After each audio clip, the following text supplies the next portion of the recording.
الله أكبر الله أكبر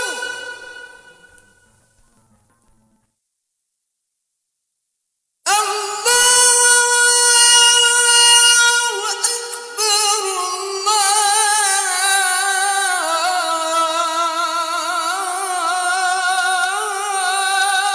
الله أكبر. Bismillahirrahmanirrahim. Assalamualaikum warahmatullahi wabarakatuh. Alhamdulillahi rabbil alamin. Wassalatu wassalamu ala nabiyyina al-karim Sayyidina Muhammadin wa ala alihi wa sahbihi wa dhurriyyatihi wa ummatihi ila yaumiddin wa ba'd. Saudara-saudariku sebangsa, setanah air, dimanapun kita semua berada, kita bersyukur pada Allah Subhanahu wa Ta'ala, khususnya yang telah menganugerahkan segala bentuk ketentraman dalam kemerdekaan yang telah kita jalani sampai dengan detik ini dalam kehidupan berbangsa, bernegara. Dan lebih daripada itu, alhamdulillah Allah telah memilih orang-orang terbaik di antara kalangan hamba-Nya yang mengantarkan kita pada suasana ketentraman berkehidupan, dalam suasana menikmati kebebasan dalam berkemerdekaan hingga detik ini, dari kalangan terbaik yang di awal telah berjuang, di awal telah mengantarkan pada kemerdekaan dan mengisi hingga kini sampai kita mendapati sosok-sosok pemimpin hingga presiden yang ke-8 saat ini untuk Indonesia tercinta, yaitu Bapak Haji Prabowo Subianto. Untuk itu, yang pertama kita mohonkan kepada Allah Subhanahu wa Ta'ala, seyogyanya di antara sunnah berkehidupan kita berdoa, memohon semoga para pemimpin kita, presiden kita, dan seluruh jajarannya ditanamkan oleh Allah rasa cinta mendalam kepada rakyatnya, beriring dengan kesehatan, kebaikan, dan kemuliaan dalam memimpin negeri dan rakyat Indonesia. Ini penting untuk kita mohonkan sebagai bagian dari sunnah Nabi SAW. Sehingga bila tertanam rasa cinta ini, maka kepemimpinan yang disertai dengan rasa cinta tentu akan memberikan perhatian yang sangat dalam, akan memberikan kasih sayang kepada seluruh lapis masyarakat, akan memberikan satu gambaran kebijakan-kebijakan berkeadilan sosial bagi seluruh rakyat Indonesia. Orang tua yang mencintai anaknya, dia akan melindungi, menjaga, dan memberikan segala yang terbaik untuk anaknya. Pemimpin yang memiliki rasa cinta kepada rakyatnya, tentu dengan cinta itu, ia pun diharapkan memberi perhatian yang serupa. Dan semoga Allah menanamkan pula pada diri kita rasa cinta terhadap para pemimpin dan orang-orang yang menyertainya, sehingga dengan hubungan cinta kasih yang baik ini, kita semua akan harmoni dalam menjalani kehidupan berbangsa dan bernegara. Itu diantara makna sabda Nabi SAW, khiyaru a'immatikum man tuhibbunahum wa yuhibbunakum. Para pemimpin terbaik itu ialah orang-orang yang Anda cintai dan mereka pun mencintai Anda.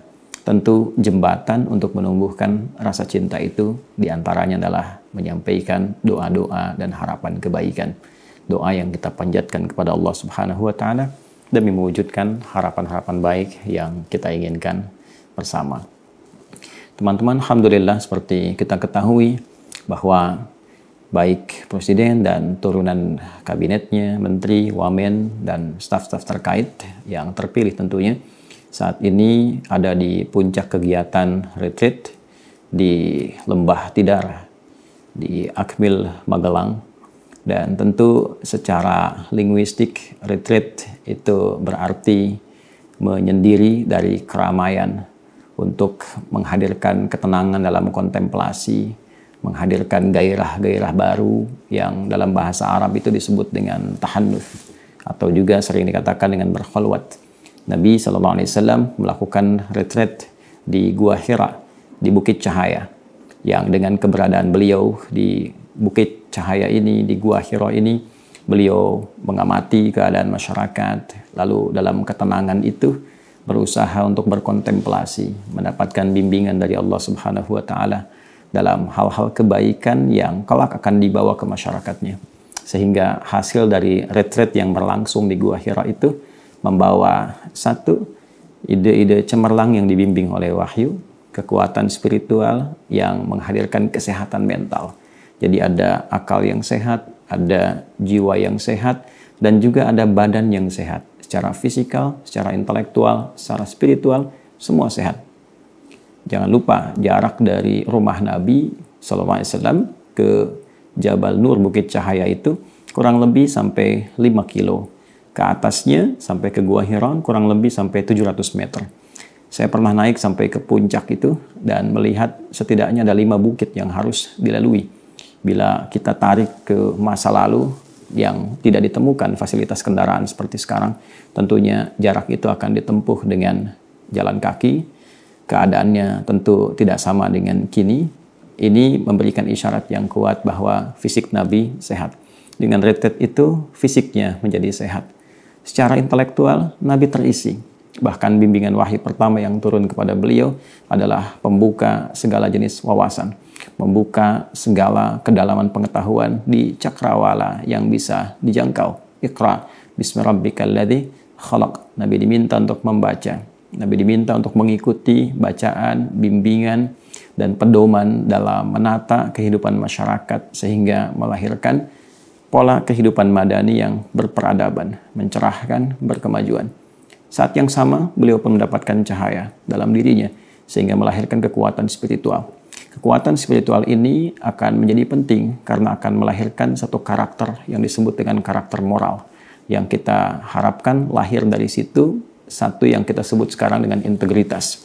Ada kekuatan moral itu baik bagi mental dan akan melahirkan satu integritas yang kuat.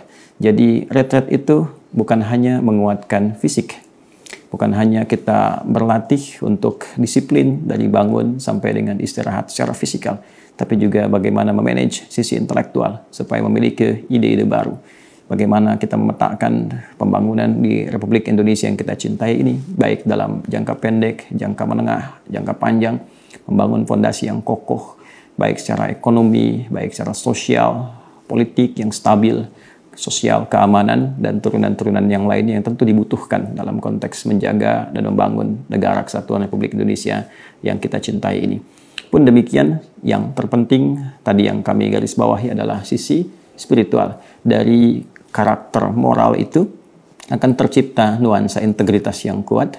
Bangunlah jiwanya kita bangun, baru dari jiwa itu nanti akan memberikan instruksi pada karakter intelektual. Jadi kalau jiwanya sehat, kemudian akalnya cerdas, ide-idenya cemerlang, dan dieksekusi kemudian oleh fisik, bangunlah badannya. Badan yang bekerja dengan bimbingan intelektualitas yang matang dan juga kesadaran spiritualitas yang kokoh, itulah yang kita duga akan mengantarkan Indonesia ini dalam kemakmuran, jembatan kesuksesan, kebahagiaan dalam berkehidupan atas berkat rahmat Allah yang Maha Kuasa. Untuk itu, bila di retret terakhir ini, waktu-waktu terakhir yang mungkin besok telah tuntas, kita berharap pendidikan fisikalnya tentu akan cukup baik secara dasar, dan tentu banyak pembekalan secara intelektual. Mudah-mudahan Menteri Agama, ya Profesor Dr. Nasruddin Umar juga memiliki waktu yang cukup untuk memberikan pembekalan dan pencerahan spiritual, sehingga awal penetapan, awal pelantikan, baik sebagai seorang pemimpin dari presiden sampai ke menteri, sampai ke wamen, sampai ke staf khusus yang dilantik dengan nama Allah Subhanahu wa Ta'ala, demi Allah, yang dilantik dengan nama Tuhan, demi Tuhan yang Maha Esa, yang diletakkan kitab suci di atasnya, itu memiliki nilai yang panjang sekali, juga konsekuensi yang panjang sekali.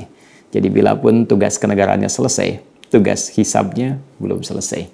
Bila pun purna bakti, tugas keduniaannya, maka tanggung jawab spiritualnya itu yang akan dibawa pulang menghadap kepada Allah Subhanahu wa Ta'ala.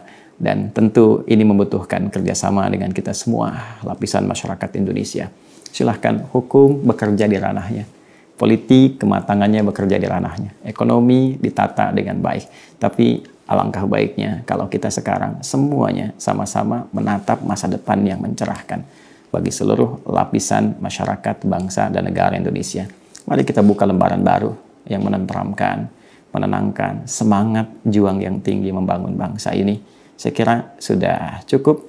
pelajaran besar di masa-masa lalu yang membuat kita semakin matang dalam berpikir, dalam mengambil kesimpulan, dan alangkah baiknya kalau energi itu kita satukan untuk membangun Indonesia dalam harmoni yang baik atas berkat rahmat Allah yang Maha Kuasa, dan dengan didorongkan oleh keinginan luhur yang kuat hingga detik ini, mudah-mudahan semua itu bisa mengantarkan kita pada harapan untuk mewujudkan cita-cita Indonesia yang gemah ripah loh jinawi dalam naungan rahmat Tuhan yang Maha Esa. Dan dengan itu mudah-mudahan Indonesia bisa melahirkan generasi emas yang memakmurkan, mencerahkan, berkemajuan seperti yang kita harapkan. Doa terbaik dari kami semua untuk kita semua, dan mudah-mudahan sekali lagi seluruh unsur kepemimpinan dan kita semua rakyat Indonesia diberkahi oleh Allah. Maafkan saya kalau ada yang kurang berkenan, tidak lain hanya untuk harapan kebaikan kita semua. Adi Hidayat. Assalamualaikum warahmatullahi wabarakatuh.